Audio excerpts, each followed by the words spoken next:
L Boogie, where you been at, L Boogie?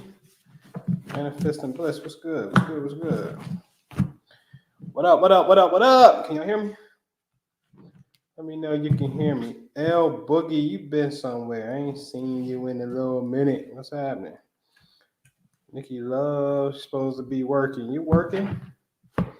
You working? K Money, what's good? Phil, what up? What up? You working? Where you been? L Boogie, don't tell you. I know, right? Where you been, man? You gotta take a roll call. Peru, what up? What up? Yeah, so I'm working. I got a little work. I got a little. These like some envelopes where I told you this is my real money phone. So this is where whether it be apartments or houses that I see, whether they may be vacant, maybe they not vacant. I just like it for whatever reason, or maybe I see some type of sign of distress. I write those addresses down as I'm moving and grooving throughout the city. And I come back and I got a letter that I got printed up, and then I stuff the envelopes and I mail them. And this is how you get deals. You know what I'm saying? It's one of the way you get deals. So just by paying attention to your environment, man. And so that's what this is right here. Miss Jeffers, what's good? Jason, what's happening? Sanchia, what up? What up? So yeah, we call it driving for dollars. You know what I'm saying? I told you that's the money phone right here. You know what I mean? So I need some return labels. They come in today. I'll get the return labels for them, and they'll go out first thing tomorrow. So that's what I'm working on. L Boogie, where you been at, man? What you been doing? Working? I'm waiting on UPS to pull up too. I thought I was about to go out in the field, and I'm like, oh shit, I gotta check a delivery. So I'm waiting on UPS to come. And I'm like, man, let me just go ahead and kick it with y'all real fast.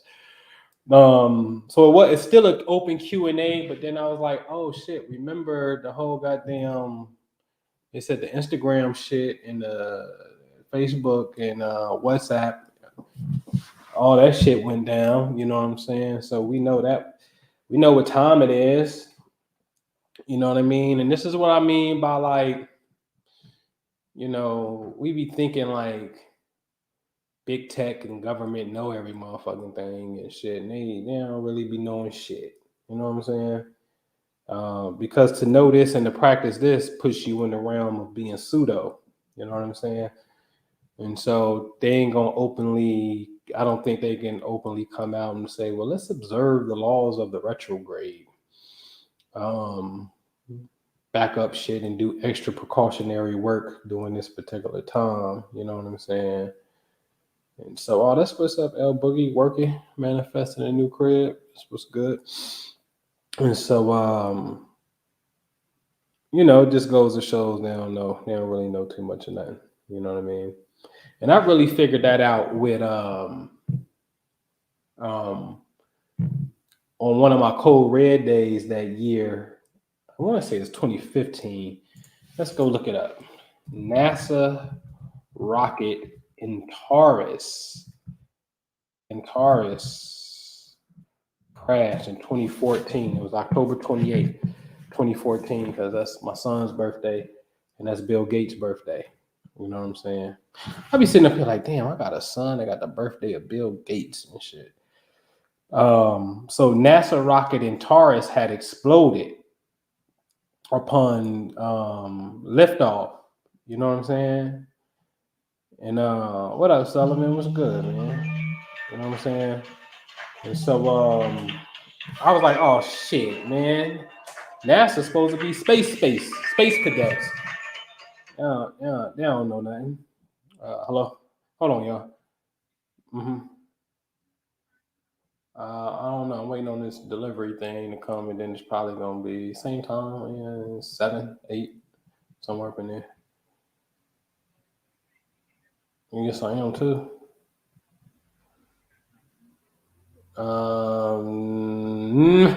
Yeah, because I need the soft ones. We only got the blue, so yeah.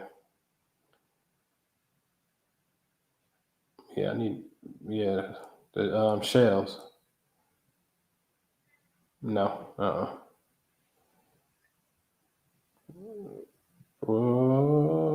do. Well, yeah. Then I don't gotta stop there.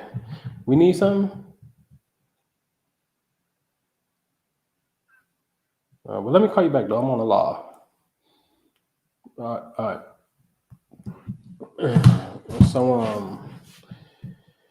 So yeah, when I saw Rocket and Taurus man explode, you know what I mean? I'm like, hold on, man. Then hold on.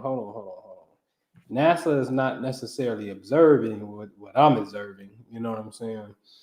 Because the likelihood of the increase of something crashing, which by the way, if it's an airplane, it's supposed to be 1 out of 11 million chance, right? But y'all done seen me show y'all tons of those. When they do crash, they end up crashing on days that I said they would crash on. So they're not studying this rhythm that we have identified. And that's what I'm saying. We so quick to give the power to they, like they know some shit. And the truth of the matter is, I just don't think that it's that deep. The rabbit hole don't go as deep as we think it goes. You know what I'm saying? I think that's the hype. You know what I'm saying? That's the hype. You know what I mean? That it goes that deep. You know what I mean? And what does the revolution look like? Like Starry Skies talking to Sullivan, talking about Babylon falling, and been celebrating Babylon falling, and we'd say the court proceedings and the whistleblower that is to testify against Zuckerberg today. Yeah. Now, what if somebody testifying against Zuckerberg, which is ultimately Facebook and Instagram, what if that triggered a phenomenon to happen? You understand what I'm saying? Like, what if that triggered it because it's such a heavy, big something that you observe? What if that served as the catalyst? What if our attention, the Eye of Texas was good. What if the attention itself is creating a phenomenon and not necessarily a group of people who are crisis actors type of shit? Right? What if the phenomenon of consciousness itself is creating this shit? You know what I'm saying? And that becomes a whole different study. And I think it's a much more, it puts the power back into the individual of God that's in you. That's funny and ironic enough that the predictive programmers believe that, God is in you and speak it into the universe and all this type shit. You know what I'm saying? But it could be attention, our observation, you know what I'm saying, that makes this shit happen. You know what I'm saying? And not necessarily some divine plan in the sense of, the boogeyman. Let's just call it for what it really is. The white boy Confederate somewhere pushing buttons and shit. And so I had a conversation with a good friend of mine yesterday. You know what I'm saying? And we was talking about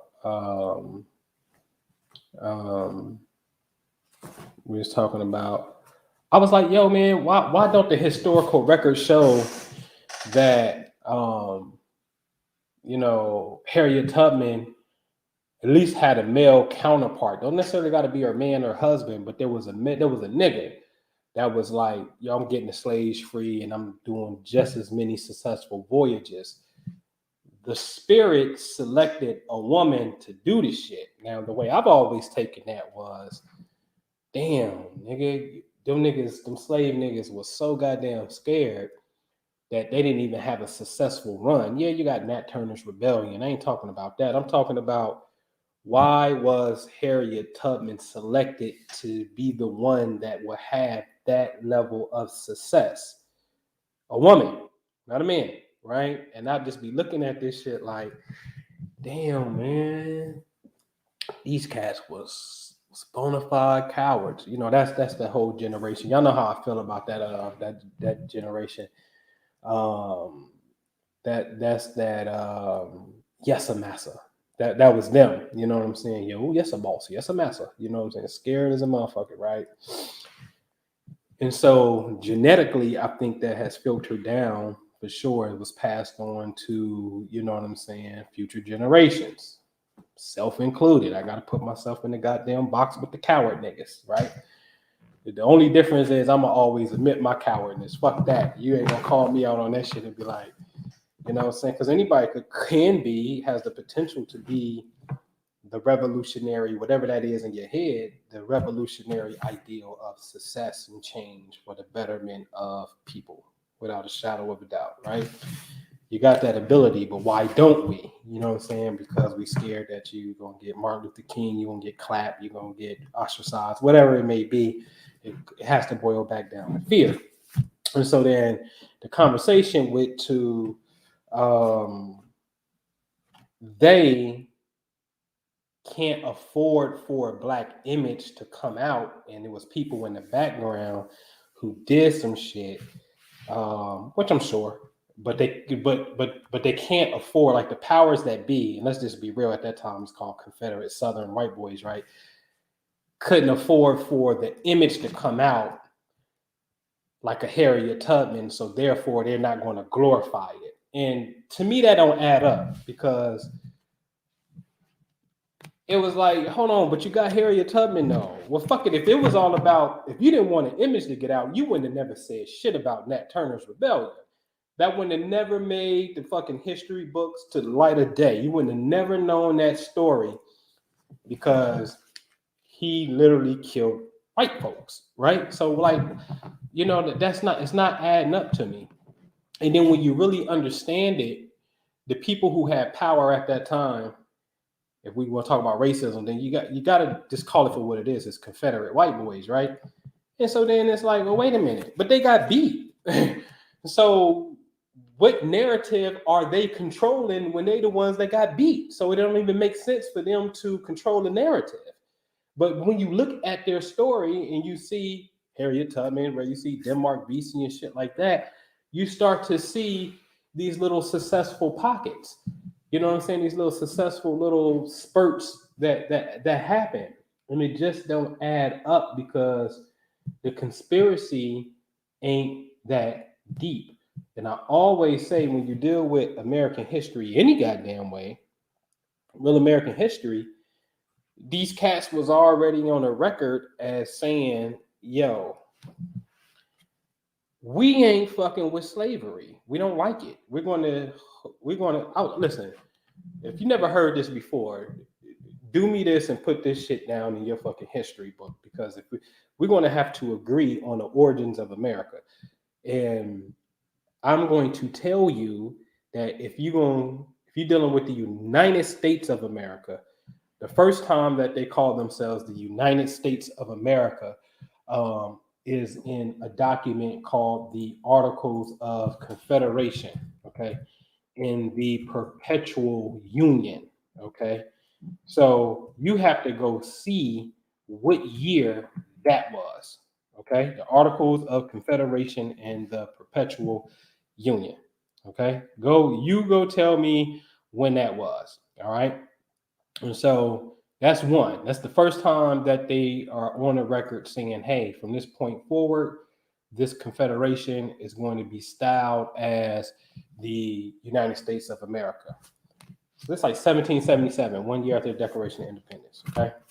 So now, when you go to 1774, which is 2 years before the goddamn Declaration of Independence, okay? This is before the Revolutionary War. The United States of America, this is a 13 colonies now, okay? Because I'm telling you, in the Articles of Confederation and the Perpetual Union, the United States don't call themselves that until then.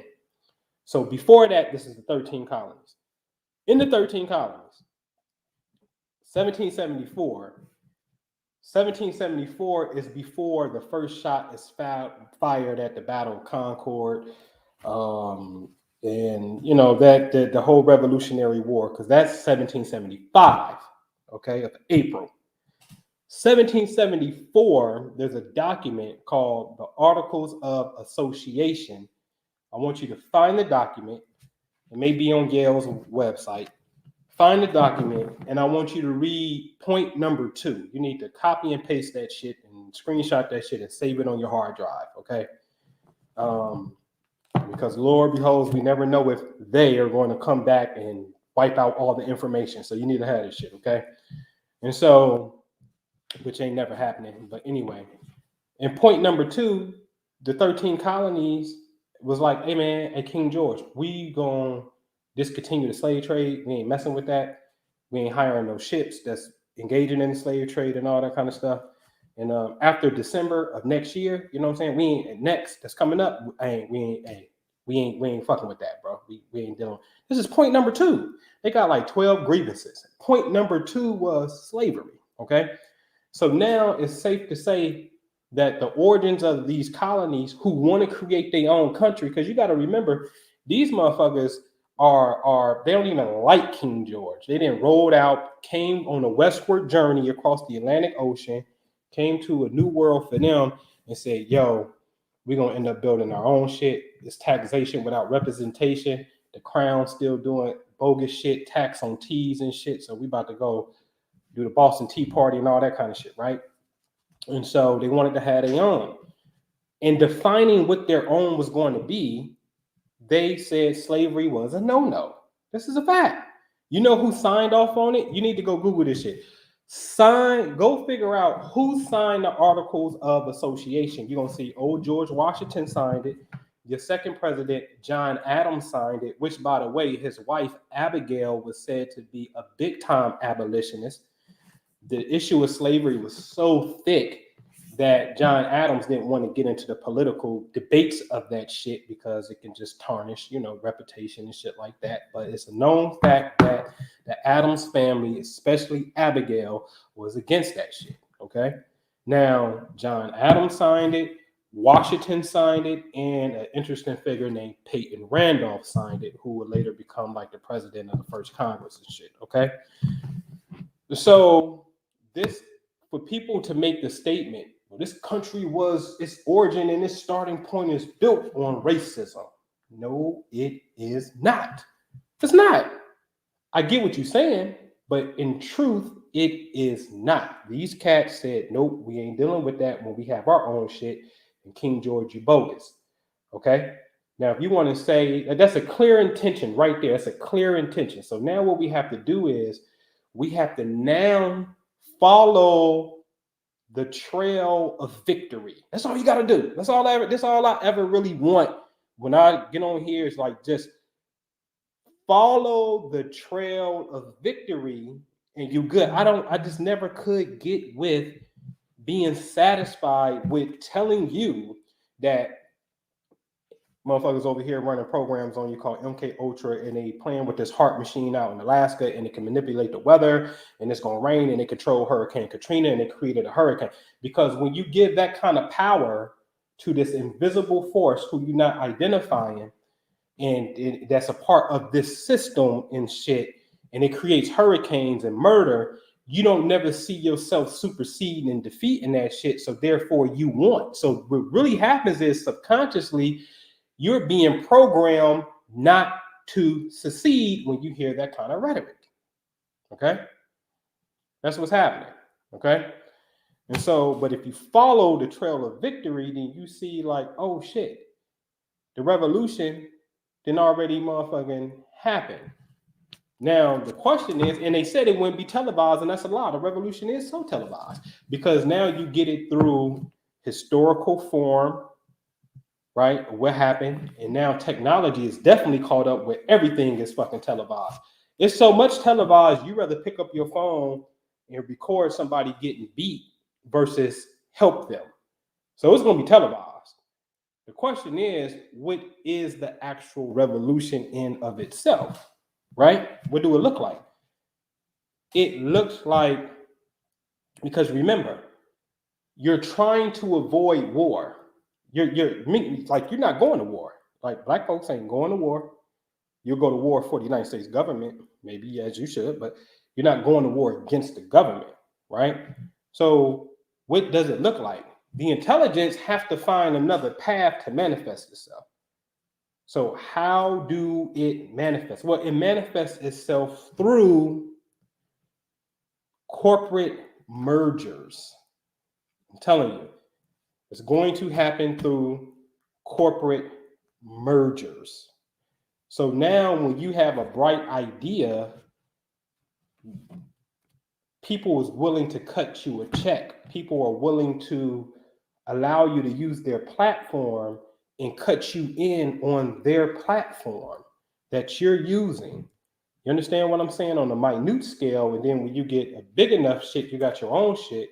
One of my favorite examples will be Sprint gave Hove 200 mil when remember when the Samsung S4 came out, the Galaxy 4 came out, and they were like, yo, put your shit on you know, the Magna Carta album is going to be specifically right here. That is what it looks like, because the nation in of itself has always been about some form of business.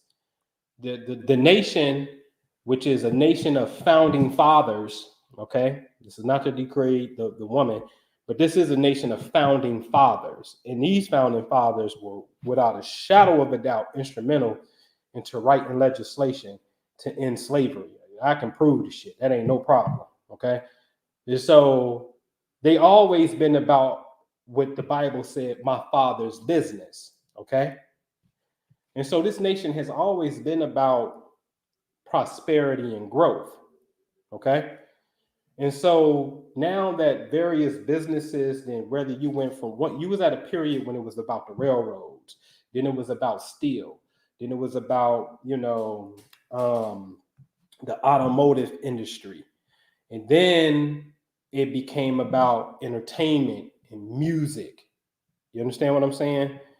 And I think the most recent one, because you still got entertainment and music that's predominant, especially in the culture, the most interesting one I'm really starting to see is the real estate sector. And we're just now at a point where you're seeing entrepreneurial endeavors on a scale of, you know, $100 million. And what I mean by that, again, whether we want to look at a Jay-Z model of a sports agency, you know what I'm saying? We're just now getting to a point where the Rick Rosses of the world is like, yeah, okay, yeah, give me Checkers and Wingstops. Okay, that's what I'm invested in, because as a kid, when I was hungry, I only had a couple dollars in my pocket. I used to go here and get a 99-cent Big Buford. So now I'm gonna come back and buy these things because they fed me, right? So we're just now getting to that point, but we ain't at the point where the game is given to us. You understand what I'm saying? And what I mean by that is, I was having this conversation earlier, where what's missing from the conversations like Earn Your Leisure. Shout out to Earn Your Leisure. Brothers is dropping mad motherfucking jewels. But it's something that's missing. And what's missing is the real blueprint. Man, I miss Noah on Complex, man, when he had the blueprint, because to me, it was more of an in-depth conversation. But deal structure is the key to understanding shit, ladies and gentlemen, when you're in business. What's the deal structure? I want to know about, hey, it only cost me $100,000 to get this franchise from Wingstop. That $100,000, I put up all my cash. That $100,000, it was 10 of us that put up 10,000, but we used our cash. That $100,000, I got it from the bank at 5%, and I have to pay them $500 a month for that $100K. But I use that money to give to the franchise. Now, in return, the franchise gave us all of the equipment, all of the software, and the ingredients, and then I had to send a chef over to their school to get the training that's inclusive of the $100K. I'm just $100K out my pocket. In fact, I ain't even $100K out my pocket. I only had to put down 20% of the $100K, which is 20 grand, and the bank financed the 80. Okay, so I came out my pocket 20, The bank put up 80. That was 100K I gave over to the Wingstop people. You understand what I'm saying? And that 20K wasn't even all my 20 because I had 10 and my mama had 10. So me and her 50-50 partners.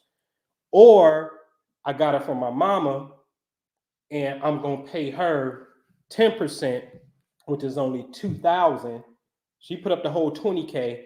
I brung in a private investor, my mama, friend, whoever. I'm going to pay them 10% a year, which is $2,000 a year.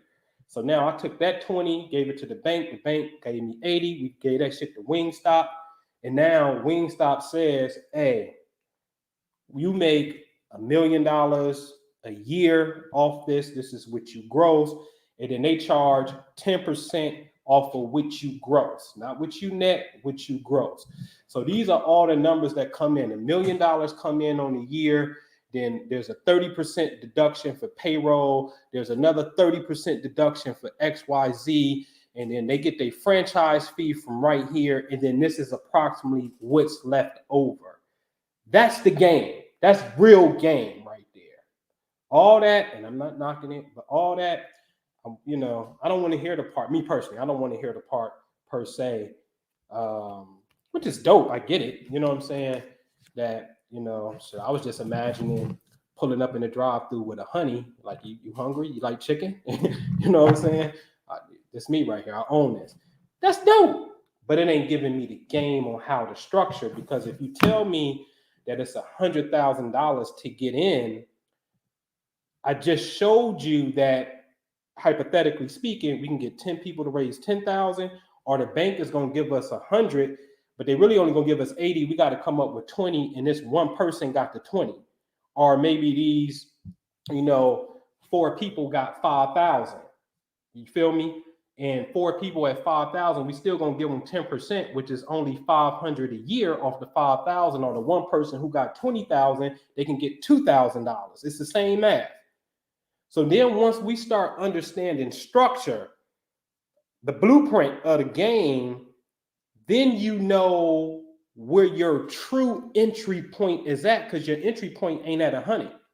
Your entry point is at the down payment. You see what I'm saying? And that's game. You feel me? And so anyway,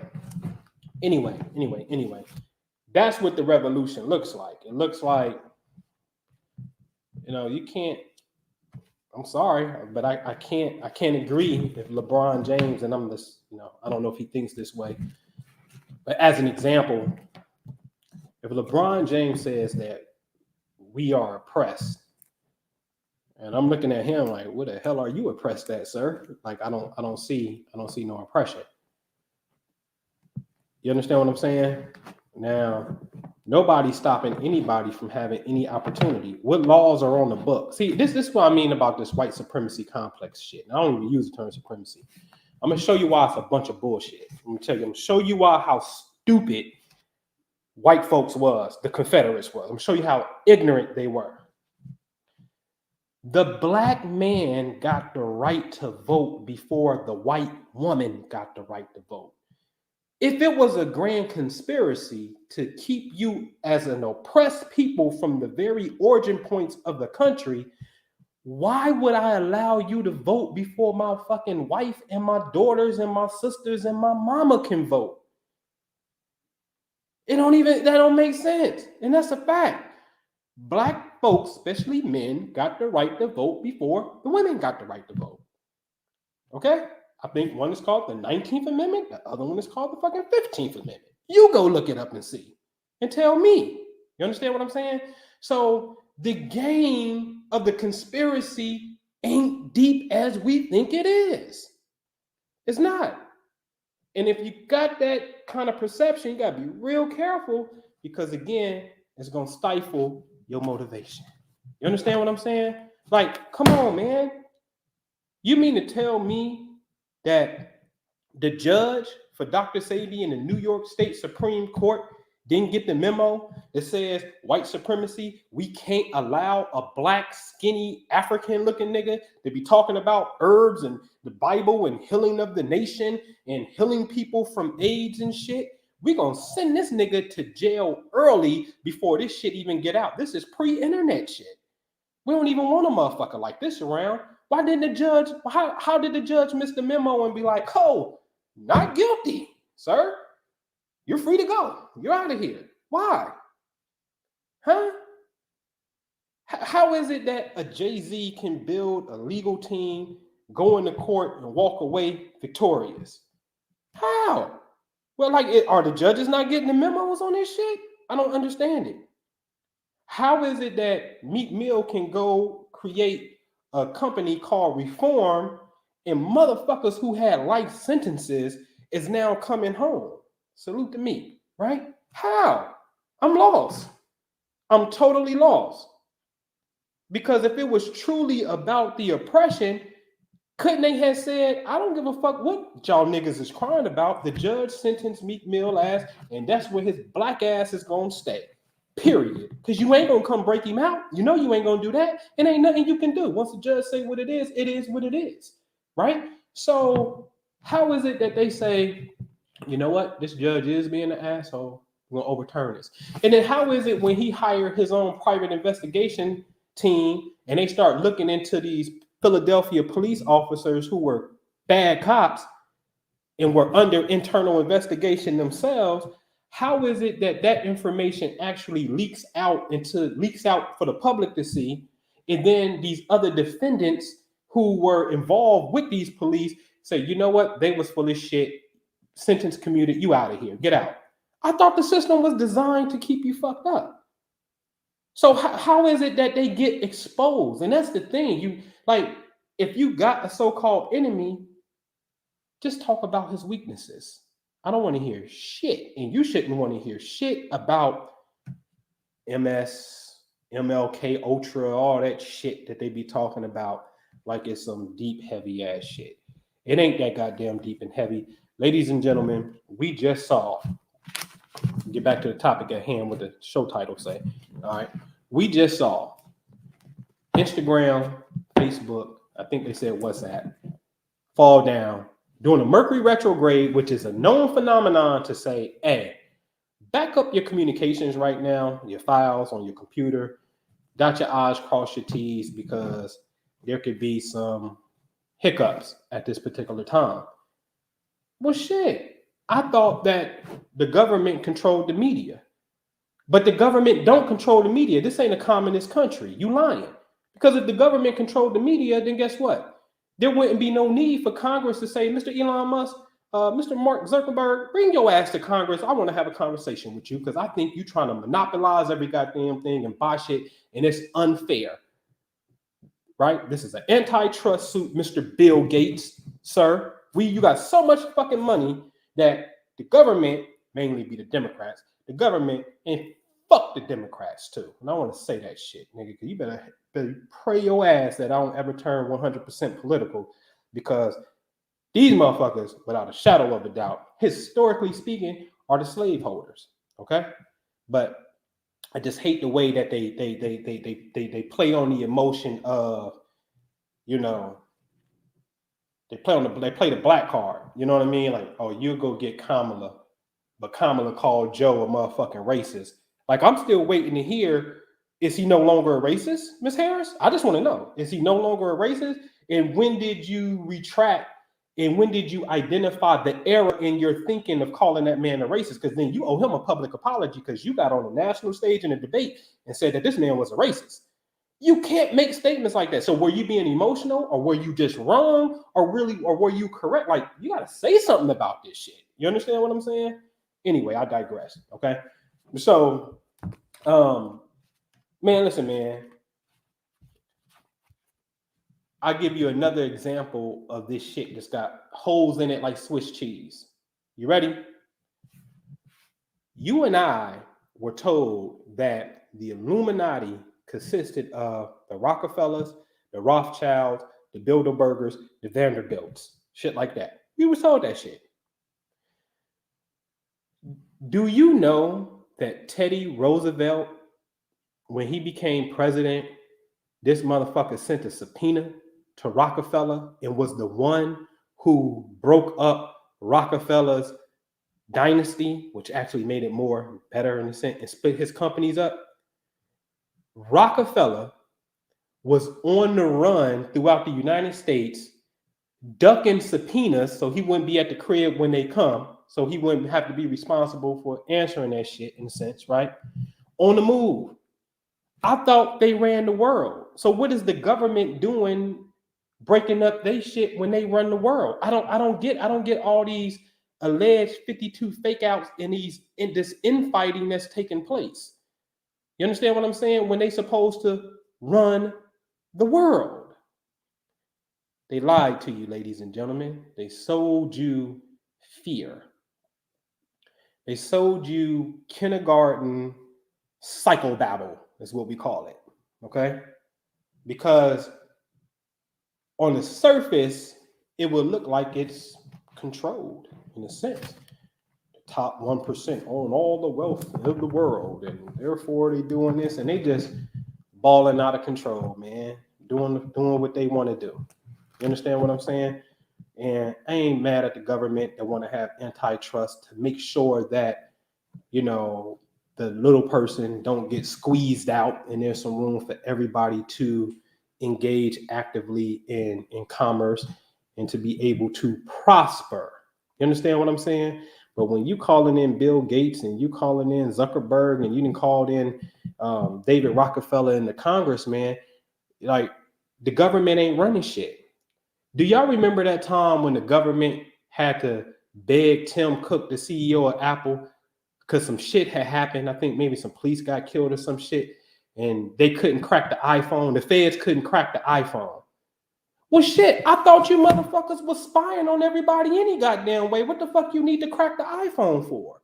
See, it's shit like that I be talking about. You understand what I'm saying? They full of shit, man. Full of shit. So this thing is not stacked against you. It was never stacked against you.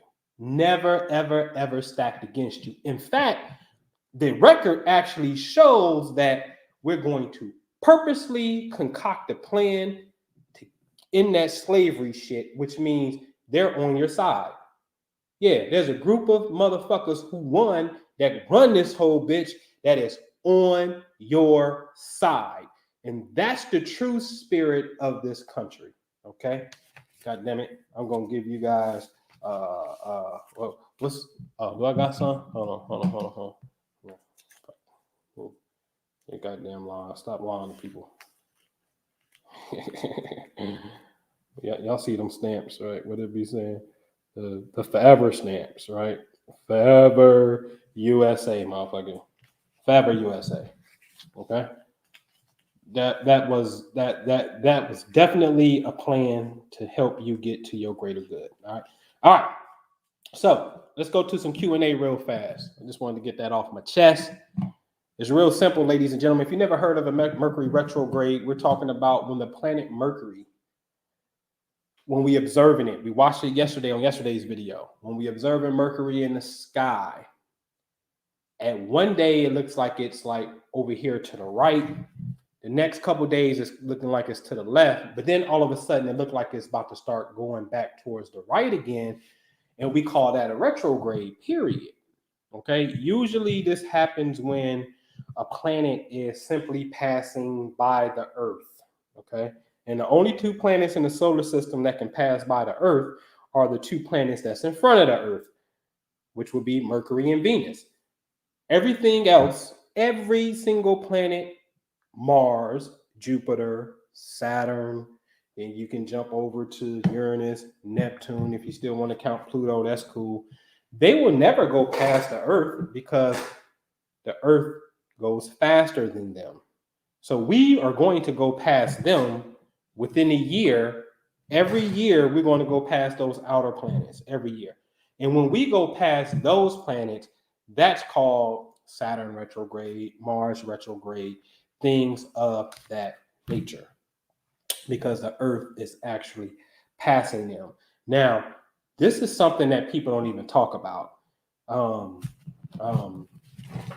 You gotta really love this shit to connect the dots, right?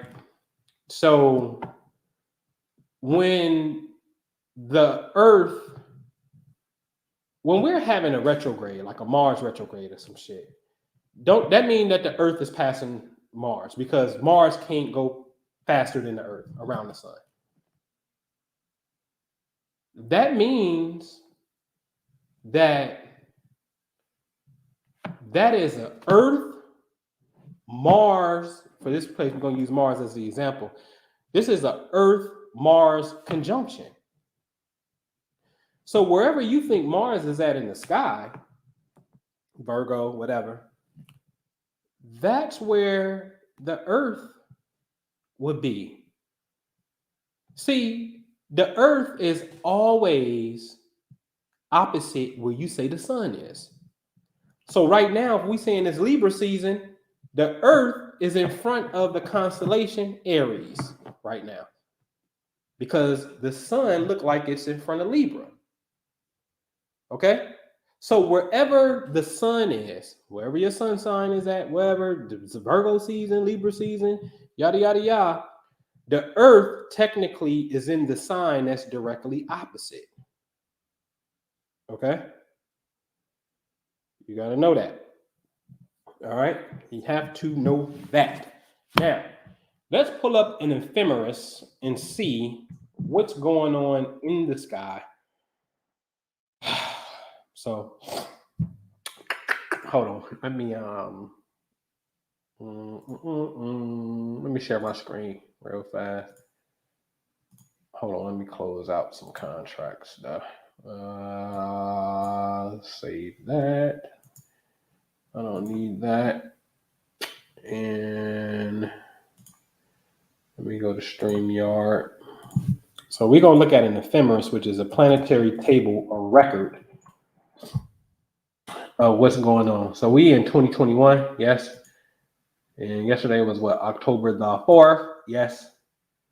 So October the 4th, the sun is at 10 degrees Libra, moon somewhere in Virgo, node is in Gemini, interesting. Mercury retrograde in red right here, yes. Mercury retrograde. Jupiter been retrograding, okay. Saturn's retrograde.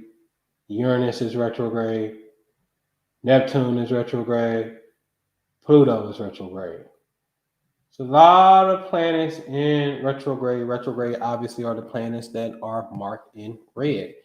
Especially interesting with Jupiter in retrograde and Saturn in retrograde, because both of those are in Aquarius that deals with technology. And then Mercury has this affinity with technology hiccups every time it's in retrograde. And it's in an air sign forming a trine. Because look at it. On the first, it's 24 degrees Libra. Where's Jupiter? 22 degrees Aquarius. Okay, well, shit, 22 to 24 is just a difference of 2 degrees. This is almost a perfect 120 degree, known as a trine. So now the location from Libra to Aquarius represents good flow because they are both air signs. Yes? Okay. So since they're both air signs, then it is a known fact that air rules communications. When you're dealing with the Aquarian principle, it's going to rule technology. We saw Uranus is in Taurus. Yes, Uranus is in Taurus, squaring. Let's do this, ladies and gentlemen. Let's pull up a birth chart of yesterday and see what a birth chart looks like. This is going to be the birthday of the outage. Okay, so let me see. Let me get me a horoscope up here. Hold on.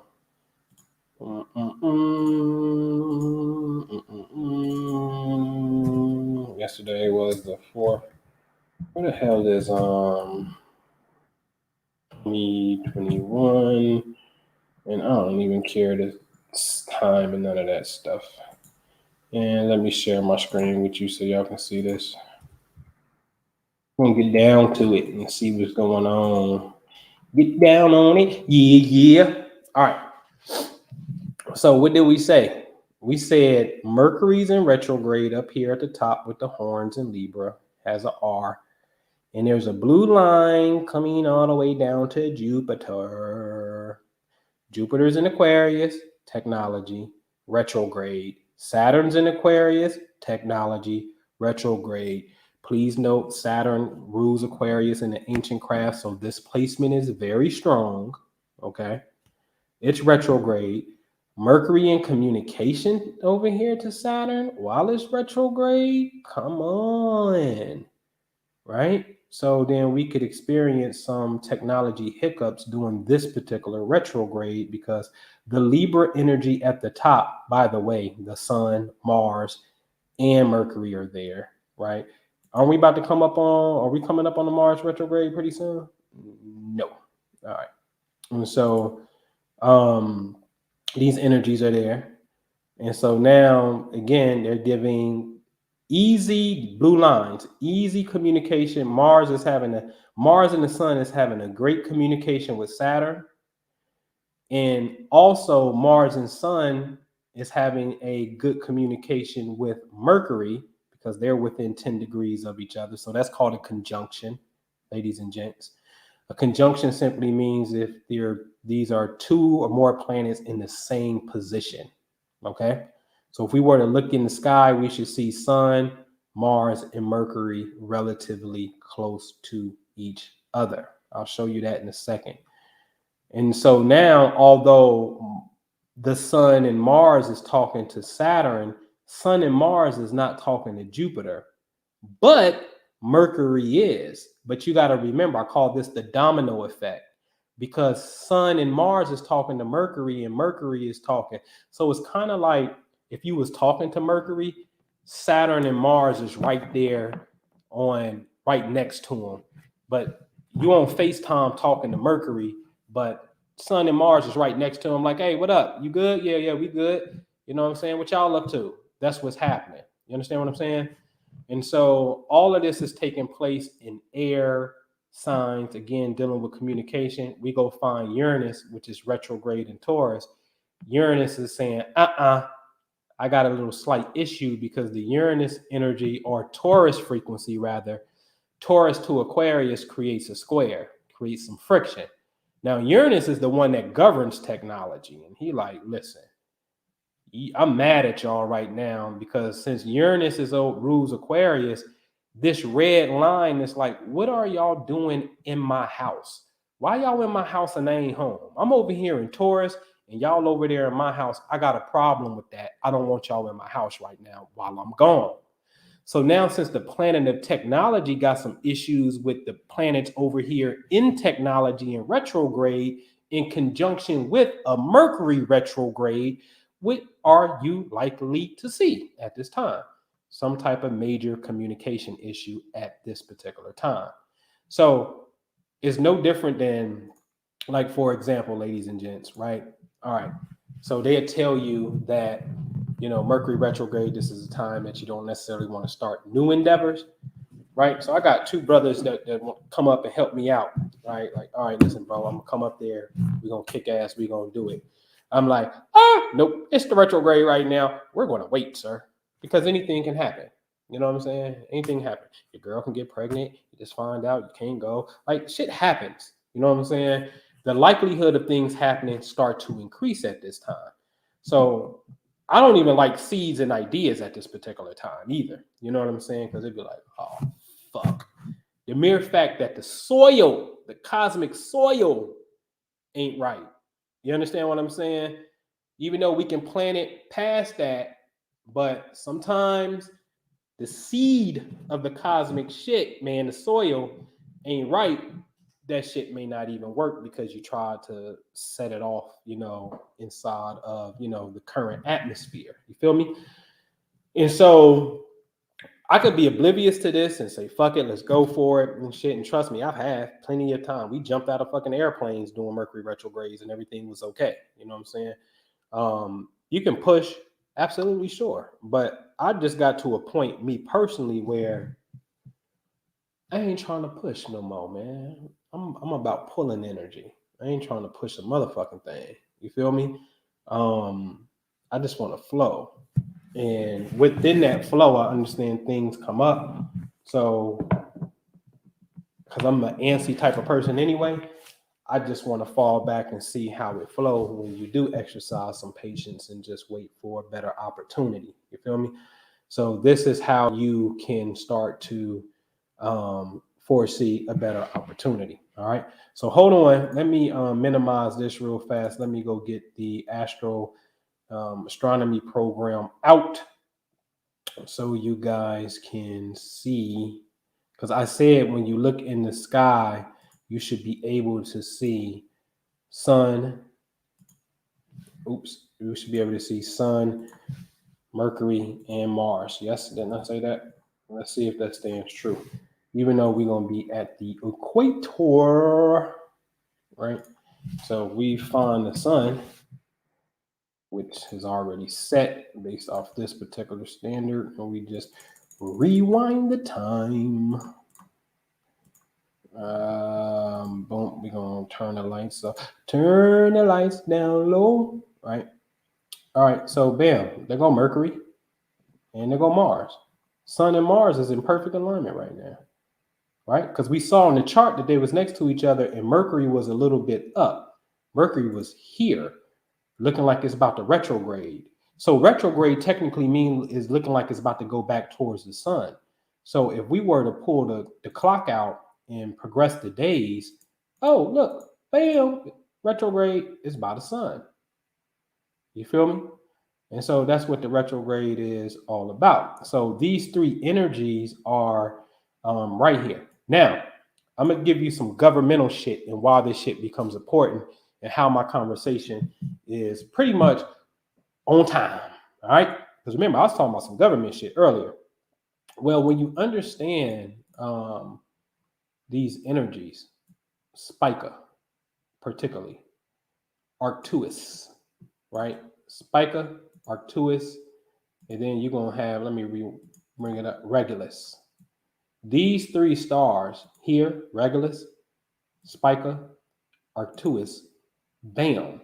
These three stars, okay, they form what, later became the Federal Triangle in Washington, D.C. I was so amazed at this shit when I first learned it or heard of it. I actually got it from my dear brother, Ali Muhammad. Okay. Let me come here real fast and just show you something what we're talking about here. All right. All right. So if you were to have some, what can I do? All right. I'll just take a line. It's like this. Is it like that? Will it let me do that? Come on. I actually wanted to, there we go. All right. And so if you were to take this, and it'd be like this. Okay. And then, bam. That's a right angle triangle, ladies and gentlemen. So we found out that this was the Capitol building at Regulus where they make the laws. And this was the Washington Monument right here. And this was Expica, was the Washington Monument. And then this, known as Arcturus, is actually the White House. Okay. And so if we could zoom in on, I don't know, maybe the known as the Federal Triangle in Washington, D.C., perhaps. But I'd rather, let me see something. Let's see if we can find it. Let's just see if we can find Washington, D.C. map. No, I only want DC Metro. Let me see. Let's see if we can get a Google map of it, right? I don't know. I would have to zoom in on DC. There's the United States Capitol right there. There's the White House, right? And they bam, here it is. Look, y'all see it? So it's the White House, and then you come down this avenue. Bam, that was Regulus right here, the Capitol building. Then you come straight here to Spica. That's here. And then you go straight up, and that's the White House. And then the Lincoln Memorial sits actually behind the Washington Monument. Now, Hold on, because in order for me to get to the program, I gotta stop screen sharing. So hold on, let me go back to the astronomy program. Because now the question becomes, well, what the fuck is behind Spica? Okay, that is the Lincoln Memorial, and then I'm gonna show you. I'm gonna show y'all the shit. I'm gonna show you how to activate. All right. So give me a second here. Let me go back to the program.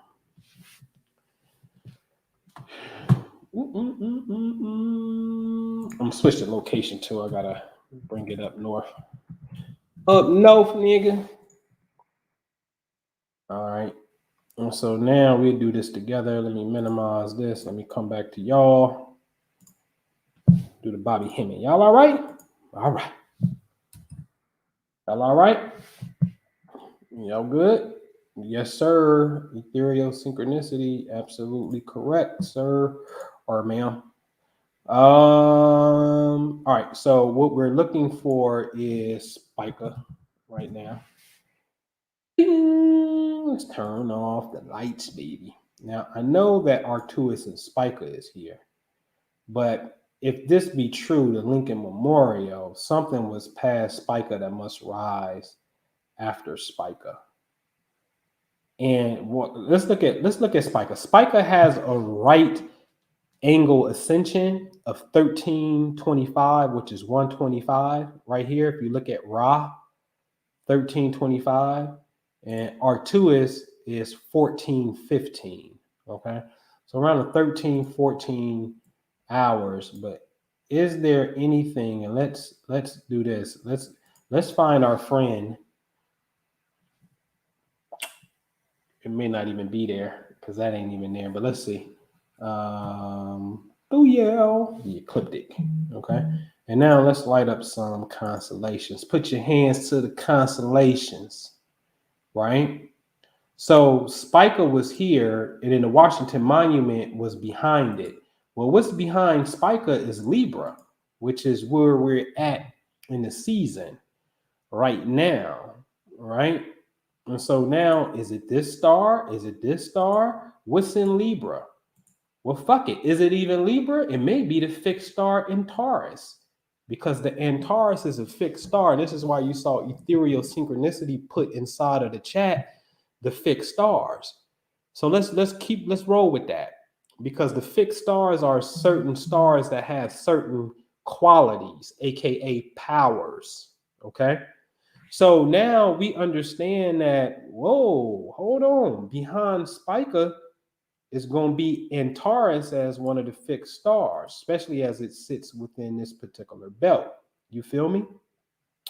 So now what you can do is Spica has a right ascension angle of 1325. What you need to learn how to do, ladies and gents, I'm about to give you some shit now. I'm about to give you the cosmic white phallus. Okay? Ain't got nothing to do with the white man. It got everything to do with, remember, Virgo is the woman, but that Washington Monument is the phallus trying to get up into that woman. Feel me? Okay? So you can do some cosmic love making, because when Spica is at 1325, only thing we got to do is wait until the sun gets 1325 on its ascension, which is 1015, 1016. Those 2 days in particular coming up in 10 days, 11 days, the sun is going to be in perfect alignment with this shit right here from our viewpoint. Okay? All right? And then we're going to wait till the sun get over here to get over here to Antaurus. Okay? Let's lift it up, son. Get over here to Antaurus.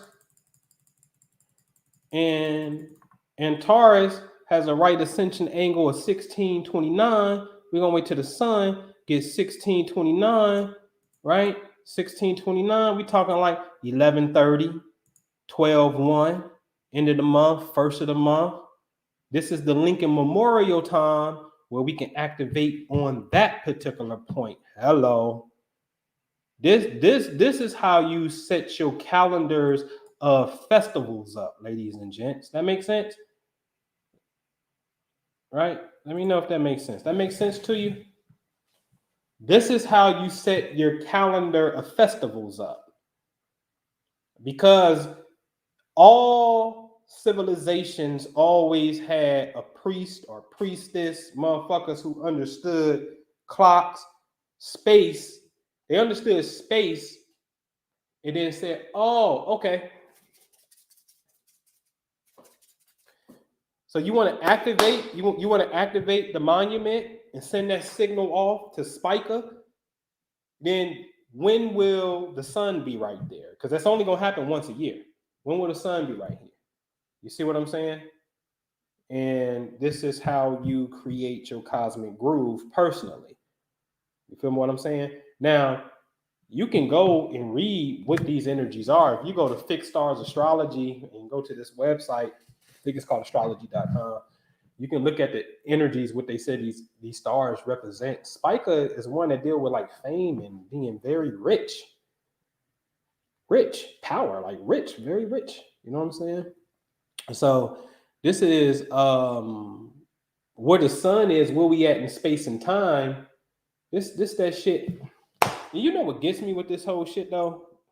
Because I'm saying this is the shit that you activate when you pay attention to that triangle. Remember this triangle right here, ladies and gentlemen. And I swear to you, you can go say I'm bugging. But when you look at that famous picture of Benjamin Banneker and George Washington, right? That famous picture, this one right here, right? I really want to blow it up. But come on, man. Y'all don't tell me. Hold on, because I did this before. I gotta see something. Yeah. Don't tell me I'm bugging. Tell me y'all don't see the same triangle, man. And furthermore, back on my other rant, ain't this the same triangle? Is it not? Are they not in a triangular position? Yes, they are. You're not gonna tell me they not, ladies and gentlemen. They are too.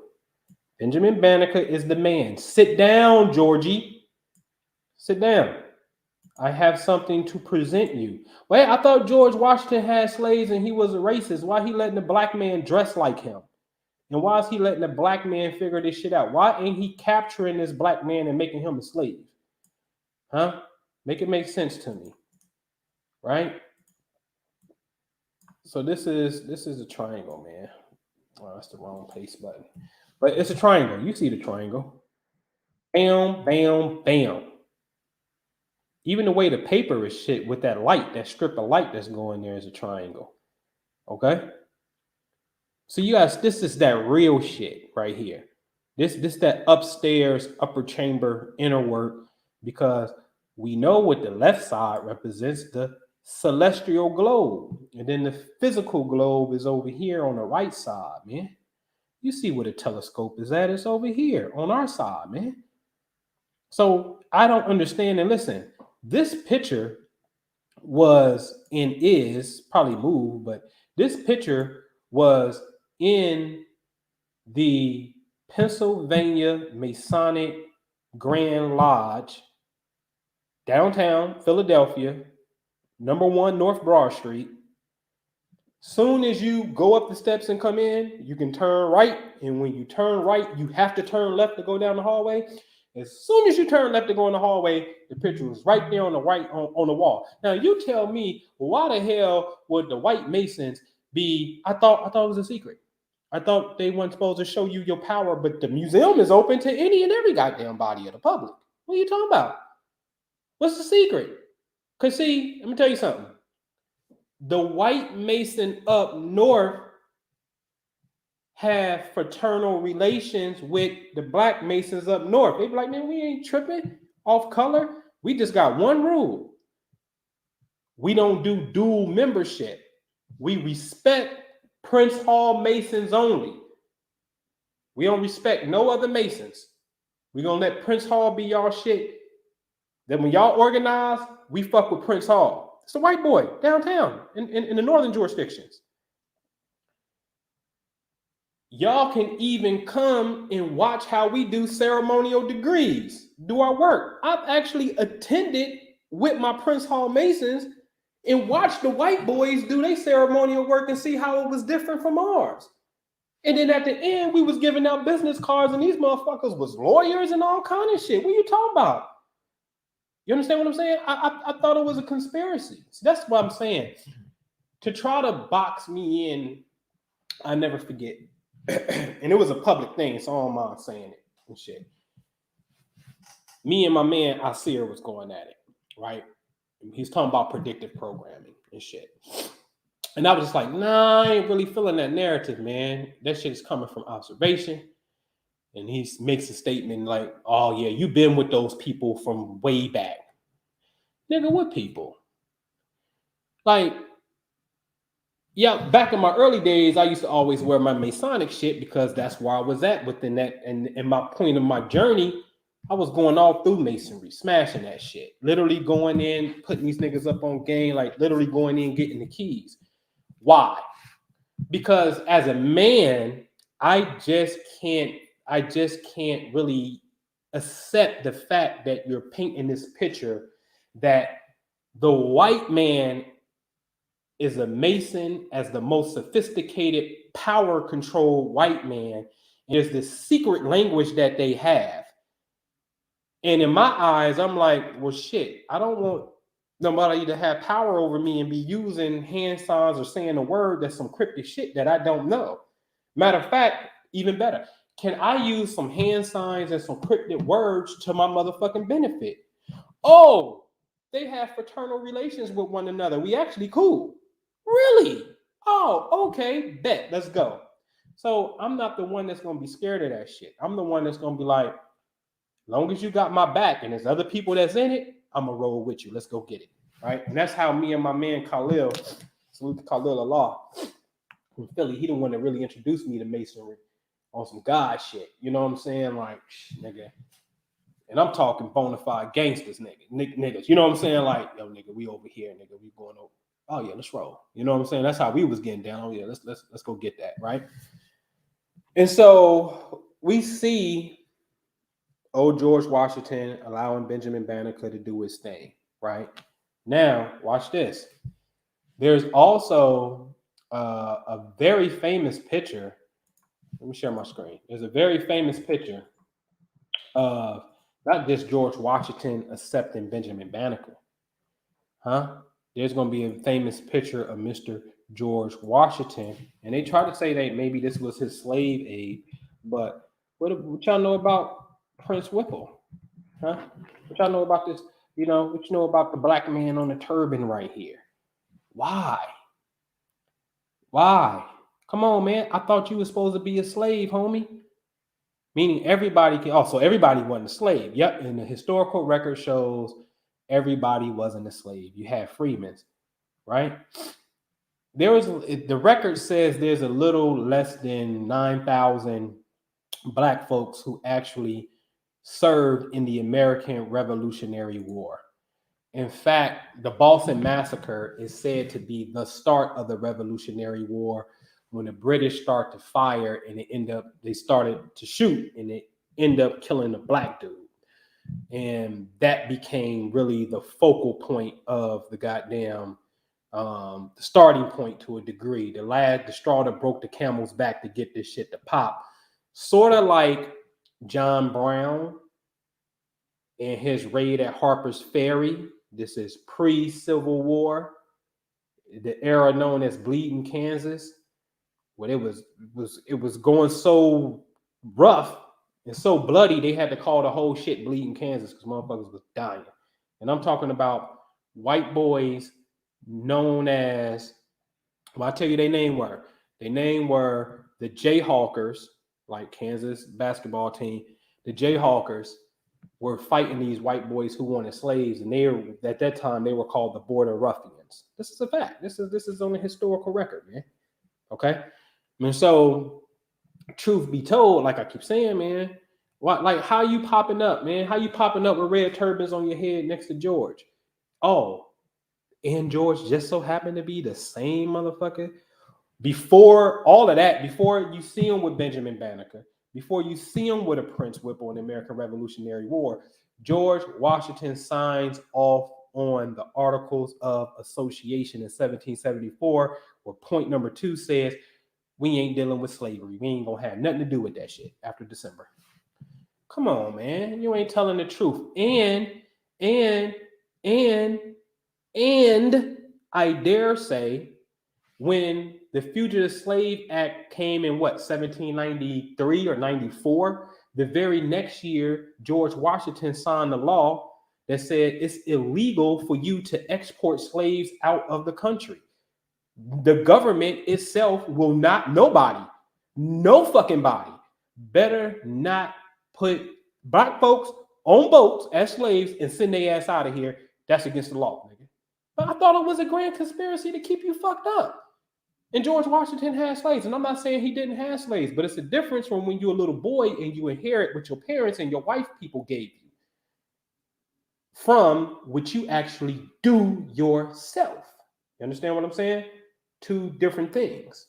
All right. So it ain't never been a goddamn grand design to fuck you up, man.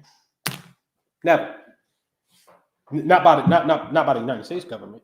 Now, I'm not going to tell you the United States government is not fucking guilty of some shit, because it is. I know exactly where the United States of America dropped the ball. I'm just really trying to find the right political vein person, commentary, who I can really have this conversation with openly, so it can reach critical mass and we can see some type of shift and change on some shit. You know what I'm saying? Because we sympathizing with the wrong shit. And there's a lot of people who got information, you know what I'm saying? But they play the victim card too goddamn much. And it's just not true. I'm sorry. It's just not true. Some of this shit is just not true. All right. So, America, I had this conversation yesterday. America is a baby, ladies and gentlemen. Humanity is a baby. I always say it. You can't even FaceTime a motherfucker and not have it freeze up on you. So you're not even in the age where you got clear video reception on point without no lag. Right now, everything y'all hear me say, I done said that shit 10 minutes ago. I just gave y'all the finger and y'all didn't see it, and y'all gonna see it later in your reality. Okay? So, like, what is this thing really about? Is it about the purposeful miseducation, or is humanity more of infants? And if I ask y'all right now, do y'all remember the Missouri Compromise? I bet you all of y'all don't remember that shit. You don't remember that shit. You don't know what the fuck the Missouri Compromise was about.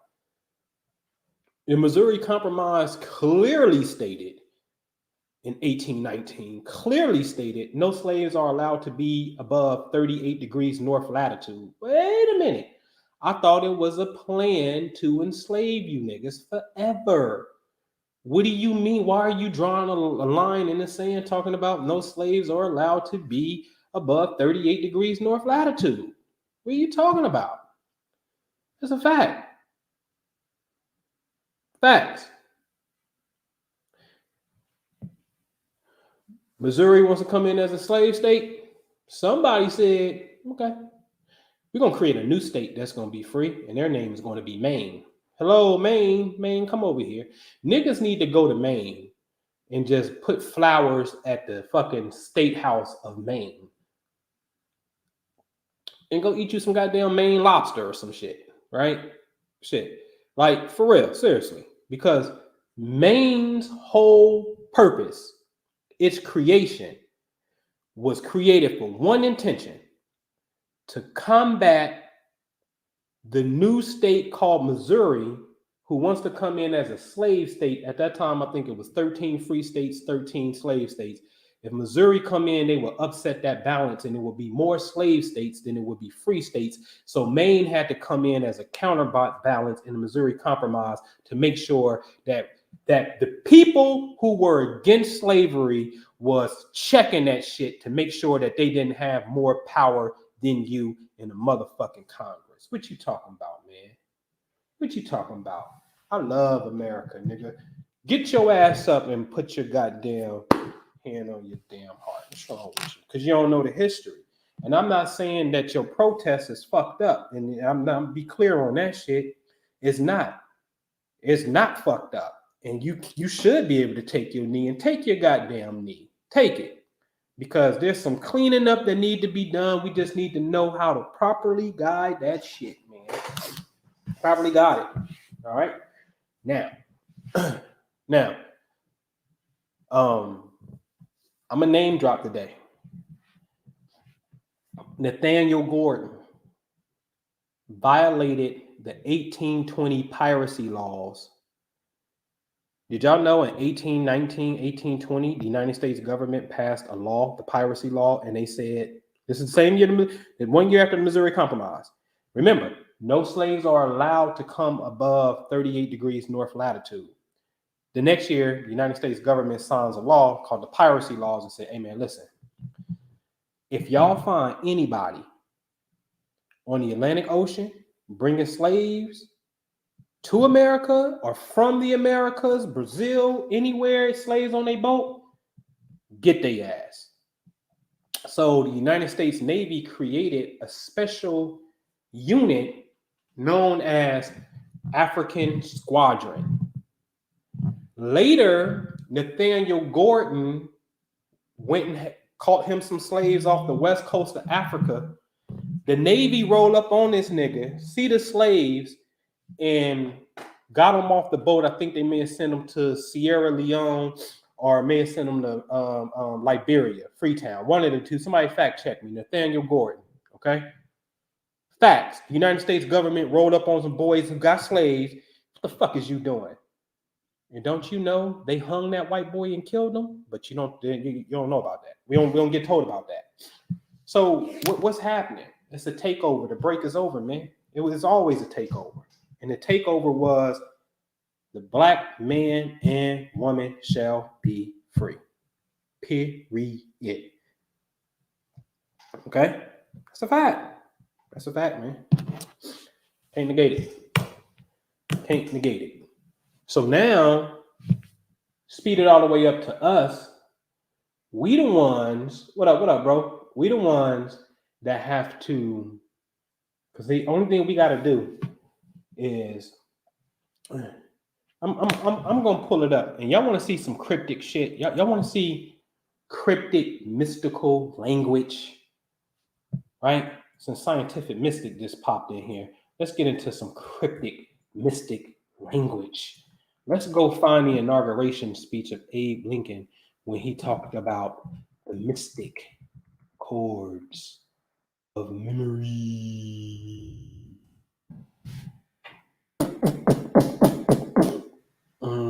First inauguration speech. It's a long ass speech, and we ain't gonna do it. We just gonna get straight to it, baby. And this is him closing out a speech. We are not enemies, but friends. We must not be enemies. Though passion may have stained, it must not break our bonds of affection. The mystic chords of memory, stretching from every battlefield in patriot grave. Now, this is Abraham Lincoln giving a speech when he got elected. So there ain't no Civil War, but he understands that the South is pissed and it's about to be a Civil War. Right? So he's telling you that this memory is stretching from every battlefield and patriot grave to every living heart and heartstone all over this broad land, will yet swell the chorus of the Union when again touched. Telling you, he already know, when again touched. When again touched, as surely they will be the better angels of our nature. Now, this shit is some cryptic ass shit. Now, what's really cryptic is the fact that you're telling me that these mystic chords of memory are going from battlefield and patriot grave. Now, this is 1861. Now, do you know what's about to happen in 3 years? You know what's going to happen? And mind you, he said this shit is going to happen on battlefields, ladies and gentlemen. You want to know what this shit was? What he did a spell on these motherfuckers. Abraham Lincoln was a speller on some magician shit. Okay. Legend has it that a black man by the name of Pascal Beverly Randolph, the true magician of magicians, him and Abraham Lincoln was really close. That's a legend. Okay. Now, when was the Battle of Gettysburg? July 4th, July 3rd, 1863. Okay. When was the Battle of Vicksburg? Hello. They started in May, but ended July 4th, 1863, ladies and gentlemen. Now, there was another one, the Battle of maybe Middle Tennessee, right? That one they don't like to really get into, the Tennessee campaign, but there was a Tennessee, may have been, was it Franklin? May have been Franklin, maybe. But that war wasn't talked about. But the two major ones being Gettysburg and Vicksburg is on the eve of fucking July the 4th. Listen, ladies and gentlemen, what he's really talking about is the fact was, when did John Adams die?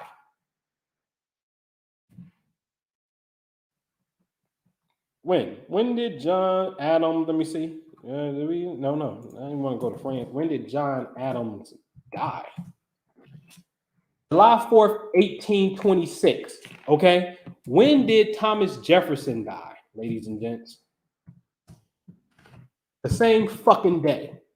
The second and third president who both signed off on a Declaration of Independence. So what Abraham Lincoln is aware of and what he's talking about is the past of the patriots in what future, which means later will become, these events will align themselves up, and then the decision is going to have to be made. What Abraham Lincoln did 3 years in advance at best, 3 years in advance, you know what he did? He went into the future and dealt with pretty much an alignment known as July 4th.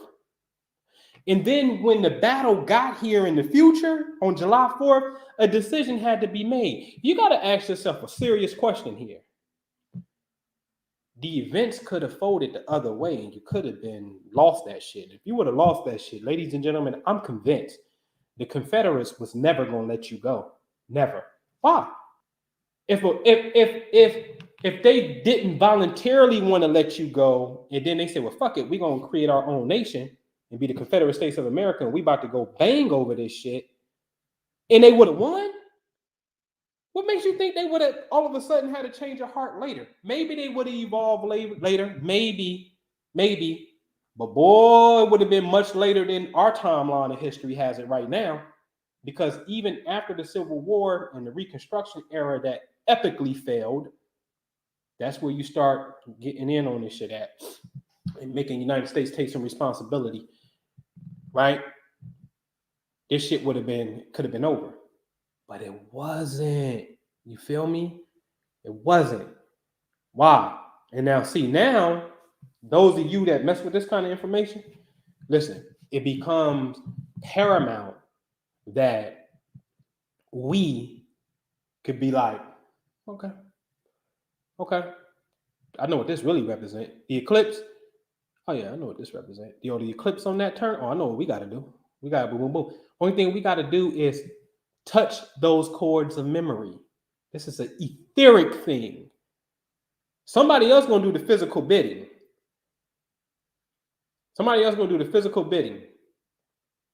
And since it's not gonna be a bloody revolution for change, you know who gonna do the physical bidding? Y'all ain't gonna like it. Y'all ain't gonna like it, but it's necessary. Y'all ready? Where my phone at? Because we're gonna have to start changing the social fabric of America. You ain't gonna like it. You're not gonna like it. But I'm gonna tell you, and I'm gonna show you. I'm gonna show you who. I'm dead ass wrong. Y'all ready for the revolution? Because the revolution gonna be televised. Y'all ready? Yeah. Oh yeah, he said, uh, this gay shit was fun at first. I miss pussy. That's what he said. Okay. That's going to be what I call, and this is not to degrade anybody in value. Those are the pawns on the chessboard that's going to go head up with the infantry, because Black America ain't did shit far as going to Congress and saying, we the American party. We don't fuck with y'all. We don't deal with the Democrats. The Republican Party, thank you, because you started something. Your first president was Abraham Lincoln. Y'all were known as the anti-slave party. Thank you. You started something. But we on our own from this particular point, United States government, you've always assisted us and had our back at the inception of America. Thank you. At this particular point, what we need is some federal aid to come in. Why we need some federal aid? Because what we're going to do is we're going to take this little section over here known as Wayne County in Detroit, or thereof in that county, Cook County in Chicago, Dade County, Miami, wherever we want it to be. And we set up our own private little institution of finance and whatnot. And we need XYZ. And the money that the Confederate States get from the Fed government, they're going to sign off on. There's going to pretty much be a decrease in their funding, because these were the states that actually bore arms against the United States of America and actually had us in that worst condition called slavery. Okay. United States of America, you two are really going to pitch in, just as a favor, just as an act of good faith, but also as a penalty, because what happened is 1870 was the 15th Amendment that clearly states we get the right to vote, clearly. And you stood idly by ever since the assassination of Abraham Lincoln, and you watched the South create what became known as the Black Codes. You watched the South create that. You did not stop that. In fact, in the 1877 election with Rutherford B. Hayes from Ohio and Samuel Tilden, a Democrat, it was so close that it is said to be a off-record compromise that Rutherford B. Hayes said, listen, allow me to be the president. And if you do, then what I'll do is I will withdraw the federal troops or the Union generals out of these 5 military districts, because after the Civil War, we turned the South into 5 main military districts, and a previous general from the Union Army would control each district. And this general in district was going hand in hand with the Freedmen's Bureau to make sure that we were protected and we could assimilate inside of America as free people. When you withdrew the federal troops, the Union soldiers and generals from our protection, this gave rise to the Ku Klux Klan. We saw Ulysses S. Grant, who by far is one of our biggest heroes, by far, without a shadow of a doubt, the hero of the Civil War, really William T. Sherman, but Grant, okay? We not only saw him create the 15th Amendment, Grant created what is known as the Enforcement Acts against the Ku Klux Klan. And they totally dismembered the first Ku Klux Klan. That's why you have a second Klan and so forth, because the first Klan got fucked up by the Grant administration. We know what Grant's intention was, but after Grant came Rutherford B. Hayes and Reconstruction totally failed. Andrew Johnson, the vice president after Lincoln was dead and became president, he rescinded Special Field Order number 15, which Black people know this as 40 acres in the mule. 40 acres in the mule was never a law. It was a military measure at the time that should have became law, but it didn't, because Andrew Johnson, who we know from Tennessee and a slaveholder who was not against slavery, and he actually rescinded Special Field Order number 15 and allowed the Confederates to come back and occupy the land. And then, like I said, 1877, Rutherford B. Hayes in the Reconstruction period. So we get a right to vote from the 15th Amendment in 1870, but the Voters' Right Act passed by Lyndon Lyndon Johnson, who signs off on it. That's what, 1964, 1965. That's 95 years of a setback that we didn't participate in voting and going through all kind of shit from water hoses, dogs, and literacy tests, all kind of forms of just terrorism, because that's what it was, all over again. In the United States government, you sat back and you watched that shit and you saw that shit, and maybe you didn't want to engage in another civil war, but you have to admit it was wrong for you to watch your citizens that you freed. It was wrong for you to watch your citizens that the founding of the country clearly stated that these people shall be free and every man is created equal and have the right endowed upon them by their own God. Clearly. You sat back for 90 plus, what was that? What was that, like 90 years or some shit? 90 years, and that shit happened. That's not cool. That's not cool. You dropped the ball right there. So since you dropped the ball right there, then what we are going to do is we're going to create this 51st state. In the 51st state, we're going to do like what Israel did in Palestine. We're going to just carve out this little section that we agree to. And we're going to settle this slavery reparation thing once and for all. And of course, there's a lot of things that go within it, such as the Jubilee Act. The debt gets reset every 49 to 50 years. We're going, and you can do it in 7-year intervals and whatnot. Credit score will be restored at a certain point, but you will not violate it and be a serial violator and owe people money and then all of a sudden fuck up your credit and then get away with it. We're not playing no game. We're not playing that game because we know how niggas can be for sure. But we're just going to come up with something that is going to be like, you know what? We good. From this point forward, we good. We straight. We ain't got no beef on that. Inside of that, you would absolutely need, I think the United States Attorney General needs another general called the United States Inspector General. United States of America is really clear. See, the question becomes, have you been infiltrated by Confederates? Because we know who your enemy was. Your enemy in this black and white issue was the Confederates. Have you been infiltrated by Confederates? Because I can prove that you have been. It's called Mississippi. They got this little state flag, and then their state flag, upper left-hand corner, is a Confederate flag. These people were the second people to leave the United States of America and try to form their own country and fight against you.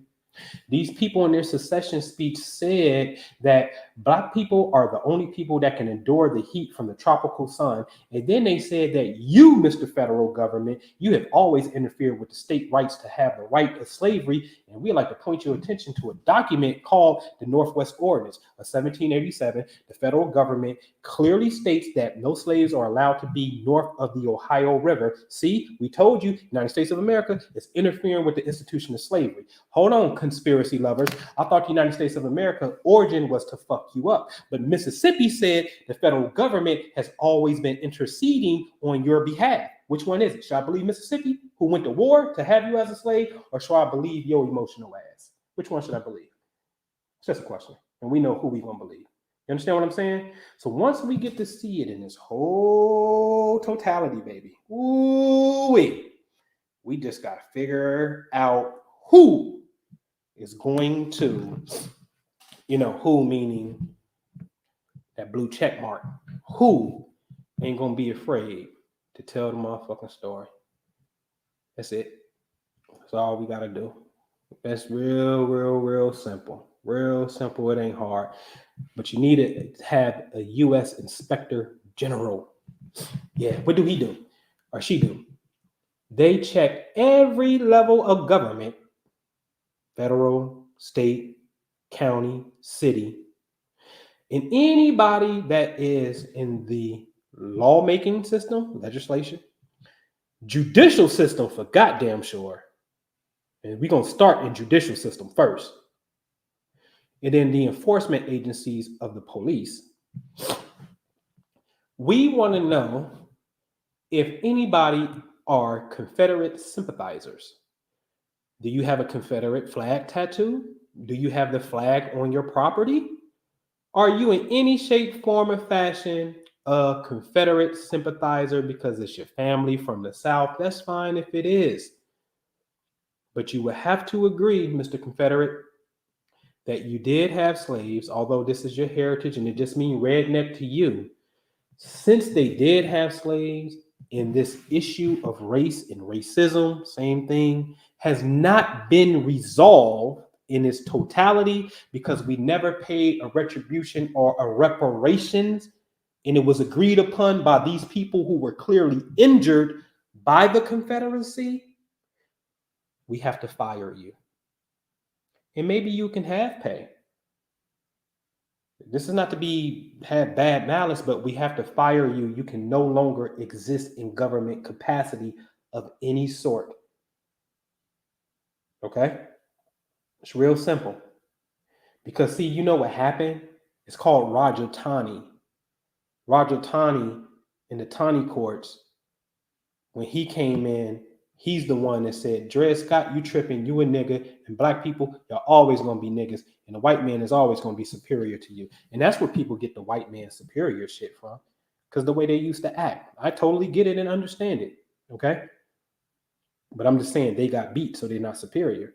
So Roger Taney had slaves. When you look at the Taney family from Maryland had slaves. He voted against Dred Scott. United States of America, you was infiltrated at that particular point. Because your first Chief Supreme Court Justice is John Jay out of New York. And what did John Jay do? John Jay is actually the founder of the New York Manumission Society that was freeing slaves. He may have had slaves himself. I told you these people inherited slaves, but it's the action. John Jay created an abolitionist society and was your Chief Justice of the United States Supreme Court. And then years later, a Confederate judge become the Chief Justice in the Taney Court for fucking a long ass time. A long ass time. Come on, man, you've been infiltrated. So it's easy. Since you infiltrated, we just need a United States Inspector General. Sort of like the 33rd degree. The 33rd degree is Sovereign Grand Inspector General. You understand what I'm saying? And so we need an Inspector General that's going to come in and inspect. That's all you're doing is seeing who's the Confederate sympathizers. That's it. You're going to tell me don't none exist in these little backwood counties and these little judges and shit? I don't necessarily believe that. We got to audit that.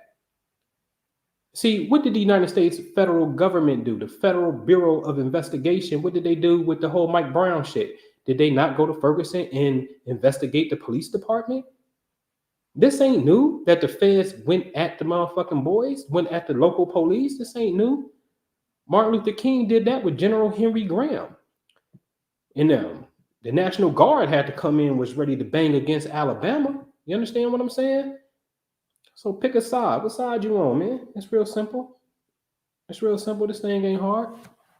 It ain't hard. What the hell this got to do with a retrograde and Facebook and all that shit? Right? I don't know, man. It's time to revise. You know what I'm saying? Technology, Uranus, Aquarius, that's rebellion. That's revolution. So it's all kind of ways we could look at this shit. Lights out. Lights went out for a day. You know what I'm saying? And the Quran is known as the night of power. You understand what I'm saying? So it's just a little hiccup on one level. You know what I'm saying? So, that's my spiel for the day. And I'm sitting up here waiting on where the hell is the UPS man at? All right. So what y'all got for me, man? All right. So yeah, when you showed Lil Nas and said these will be the pawns and they do the physical work, did you mean celebrities? Nah, man, not necessarily the celebrities. What I meant was I believe that the LGBTQ community is the pawns. And I'm not saying pawns like they being controlled. I'm saying it's weakening the social fabric of America, which is making it easier for you to do shit. Okay? It's making it easier for you to do things that you want to do. It ain't got nothing to do with whether you agree with, we're not talking about agreeing with people's sexual preference. That's not the subject matter. when they battle the courts and they win, and now it makes another strike against discriminatory practices, it makes it easier for you to do what you want to do. That's the point that I'm making right there. All right. That's what's going on with that. All right. When you say a half Mexican guy who reps the Confederate flag hard body, yeah, man, like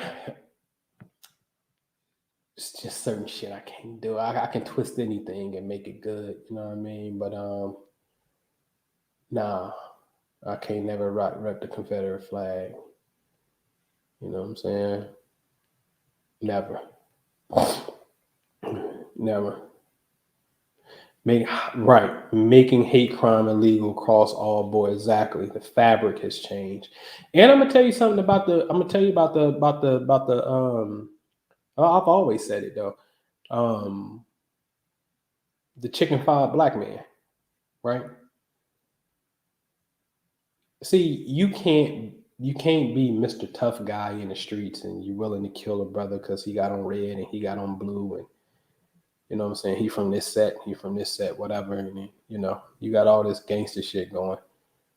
But then you scream Black Lives Matter when the white boy put that work in against one of your people, but you don't never go bust one of their ass. That is an unresolved emotion that has been projected out into the ether. We're talking Rodney King. We're talking, all the murders that have happened. You never created a solution for that. And since you interjected a negative emotion as an unresolved issue, ? In the ether, good old God in the universe got to set up and your thoughts have to set up a whole nother situation all over again to get you to answer the fucking question. Consciousness is all about answering the goddamn question. Consciousness don't believe in leaving shit unresolved. It's trying to figure some shit out. Wisdom teeth, hello, we're trying to figure you out, human being. You can't exist with this? Okay, not yet. Cool, no problem. Oh, okay. They say, let's just say science is correct. Oh, okay. Shit, we got a subconscious mind, right? We got the brainstem shit. Oh, that's first. Oh shit, it don't know how to consciously think though. It just do automatic shit. Okay, well let's develop another part of the brain. Oh, okay. Emotional centers, limbic brain, you would be here. So you got the reptilian brain, as they would call it. And oh shit, but it really don't have conscious thought. Oh shit, it needs to evolve. Oh shit, there's a part behind your forehead called the neocortex. That's the part that can actually think and rationalize. Yay, we figured it out. There's a part of this shit in consciousness that is trying to turn the lights on and keep them on. So it's trying to come online. So you can't have unresolved issues. When you start studying the spiritual shit, your journey at one point in time is going to have to take you to reincarnation and studying reincarnation troubles that people have had. And what a coincidence, they're repeating these fucking patterns. Because consciousness is trying to figure something out. Whether it trickles all the way down to you and your ex-motherfucking wife, and you're gonna have to fix that shit because it's a lesson in there for you. So y'all will find each other again, and y'all may not be in a husband-wife relationship. This may be your abusive ass mama or your badass daughter who you gonna abuse, and you don't even know why you abusing her because this was your wife in the past life type shit. I'm just telling you, the shit's documented. I'll give you the source. I always do. It's called Dr. Brian Weiss Study His Works. And you're going to have to contend with all these goddamn stories that people saying the exact same shit, the different personal story, but the exact same thing. You're going to have to contend with that. So you can't leave anything unresolved. So the police brutality issue being unresolved, gangster, and your gangsterism ain't checking that shit, I'll tell you what we're going to do. Because you know what's really happening? Lil Nas X and Young Thug gonna come. I fucking love Young Thug. Not just because he's unique in his sound, because to me, we ain't gangster if we gonna sit up there and be like, yo, the government poisoned the people with Flint, and then we don't sit there or we send some motherfucking a truckload of water up and shit, but we want the government that we believe is the fucking boogeyman, bad guy, to fix the shit, but you not even grabbing this nigga by his neck and putting your foot on his neck and making him fix it. I don't get down. Like, that's weird to me. You know what I'm saying? So you're going to have a thug in a skirt with an AK-47 because you niggas really ain't gangster. You really ain't, not at the core. You not gangster. You ain't gangster shit. Okay? You're scared to death, so therefore you will kill each other because you're scared. Get your hand out my pocket, nigga. I know what this is. I know what this is. Because I don't like you niggas. You know, because I'm scared of you niggas because you niggas make me paranoid. Because you have to kill niggas. You gotta shoot niggas. You know what I'm saying? Like niggas, like, oh no, like I don't know. No, I don't want to be bothered with you niggas. I don't even want to read you niggas. Shit. Man, I was watching the Meek Mill interview, man, on $1 million worth of game. You know what I'm saying? What Meek say, nigga, you boasting and bragging that you were killing and you didn't kill 18 motherfuckers and shit, but you ain't doing nothing for the community, nigga. You made 18 moms cry, nigga. I don't even want that energy around me. Feel him on that shit.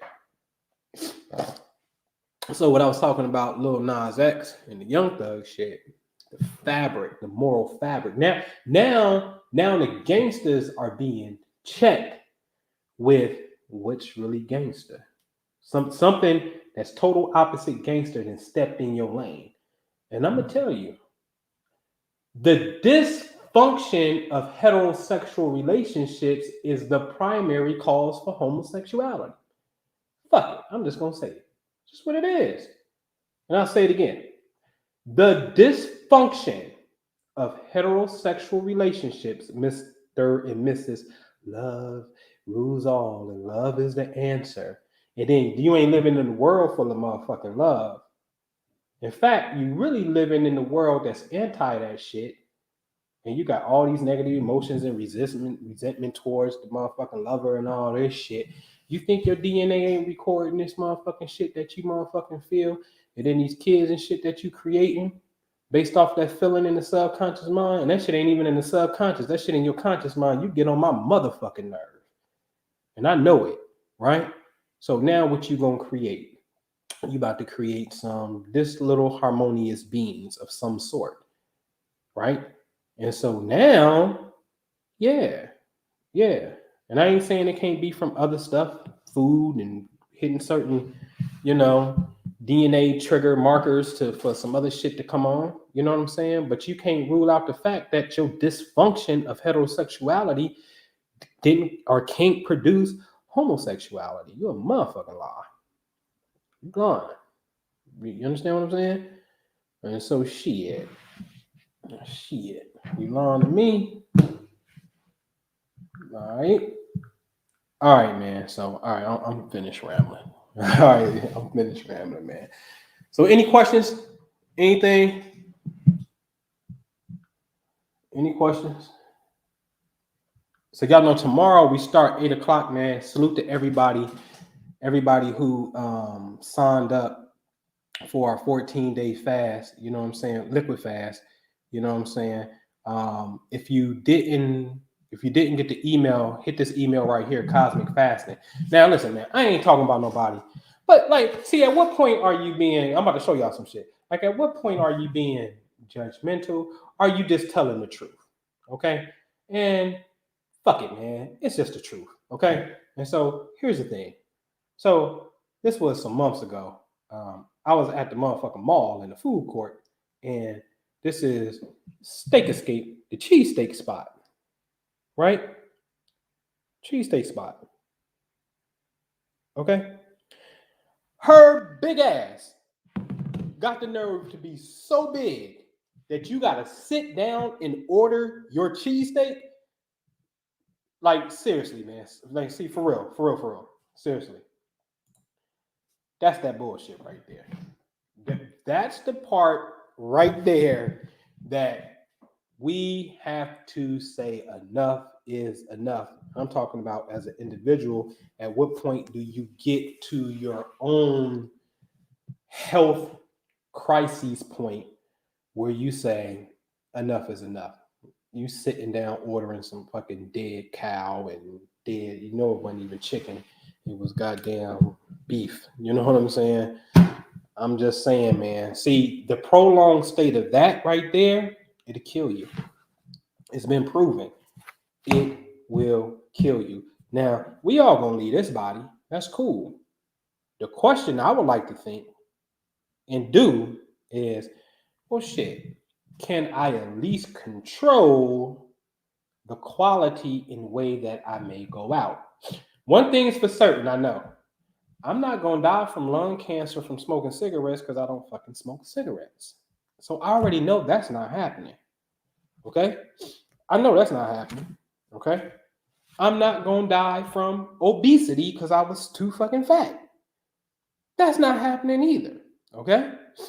Now, certain shit I can just rule out because I don't engage in certain practices.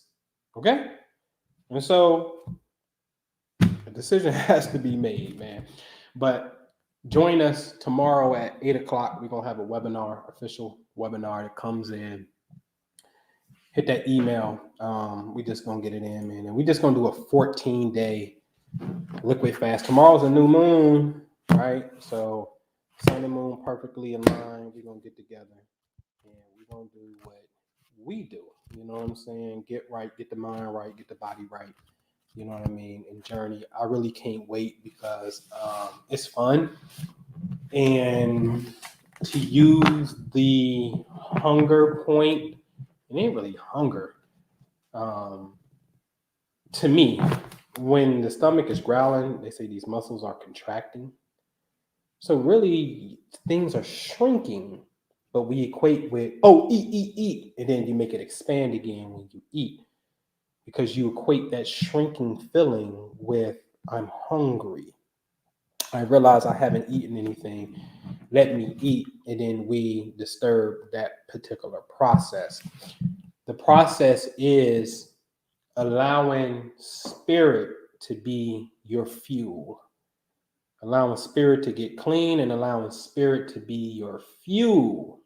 Okay? Literally, the energy, the God-dwelling electrical force that's in you to be your fueling point. So the fun part is disrupting that process and going within through prayer, meditation, sunlight, and becoming one with where I'm going, what I'm doing is a beautiful process. And that's the fun part. A little challenging, but the fun part because it's all about the growth.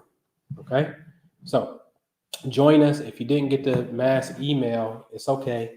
Email cosmicfasting@gmail. Say, hey, count me in. Weigh in tomorrow is weigh in at 8 o'clock. So if there's a scale, you want to weigh yourself. You got high blood pressure, check your blood pressure, record it. And then there's just a little simple $100 giveaway to the person who has who has a great transformational story. Maybe somebody lose 20 pounds, 30 pounds, whatever the case may be. Blood sugar reverse, whatever, you know what I'm saying?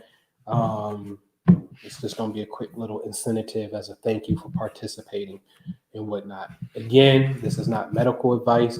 In fact, I want you, if you have any medications that you're on, please consult your physician first. If you're on mental medications, please consult your physician first and see if it is, okay for you to participate in a liquid fast. Okay.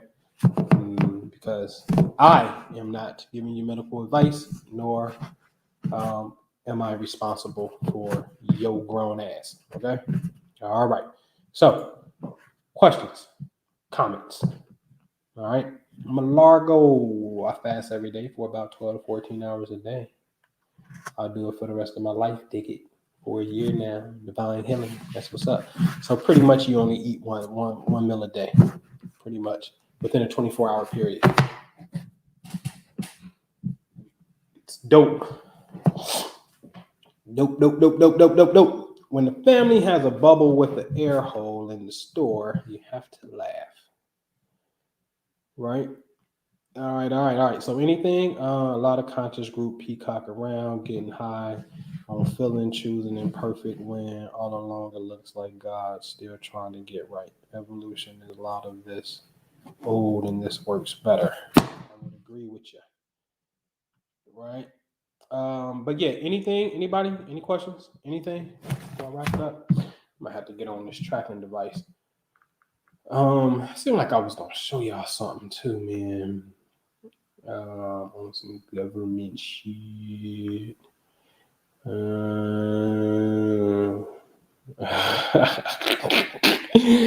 Oh, you crazy. I'll show you.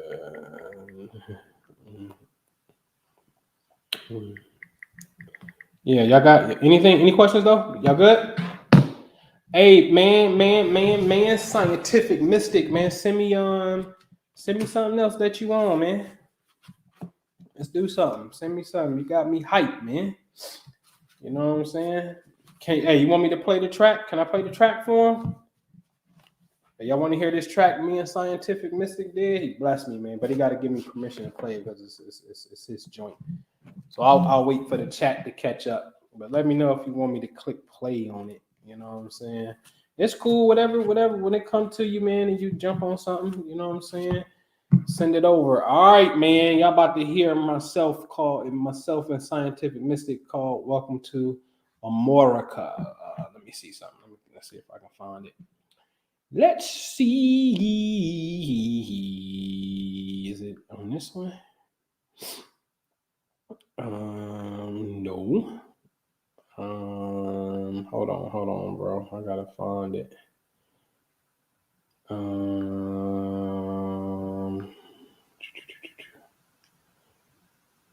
I think this is a wave. That's a wave file.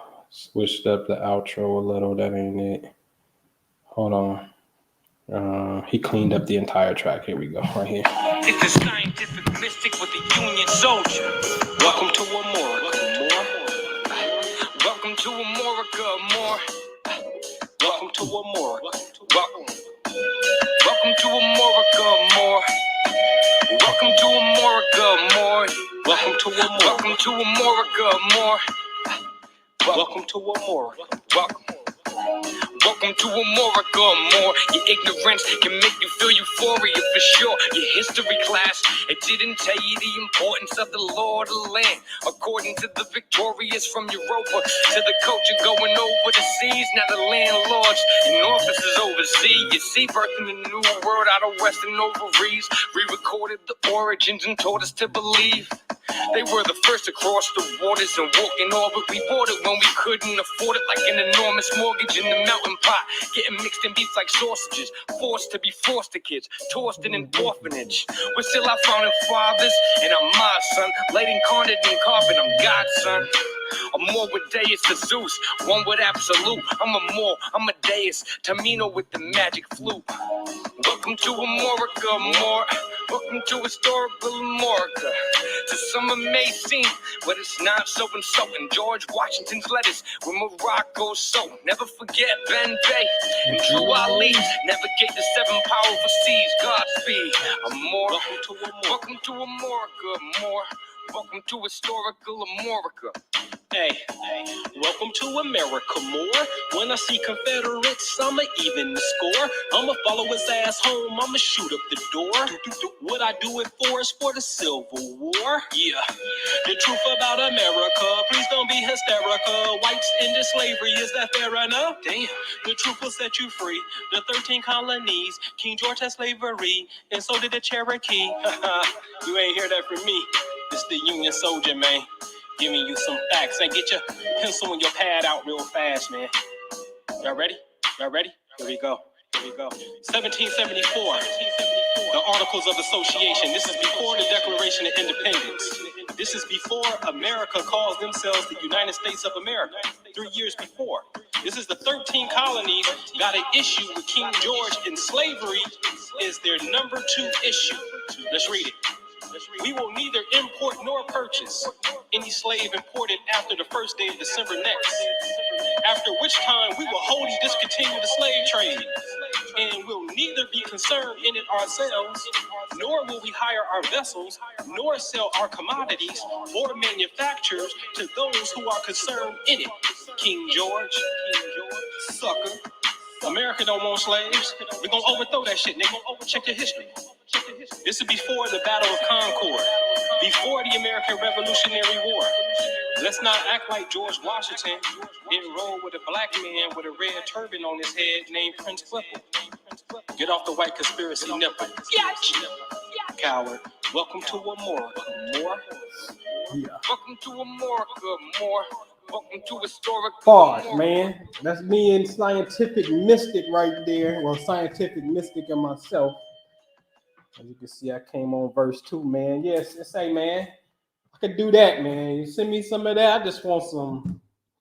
I need some camaraderie. You know what I'm saying? I like that, man. So send me something. You know what I mean? For sure. You know what I mean? We could do something, man. That shit got that Moroccan feel with them flutes and all that shit. I can see a belly dancer coming out on that shit. That shit was dope. You know what I mean?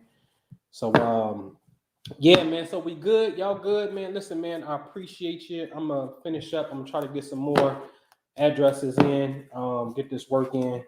Damn, it's 6:19 already, man. And, yeah, man, email us so you can join us tomorrow at 8 p.m. Eastern. We'd love to have you on this particular journey, man.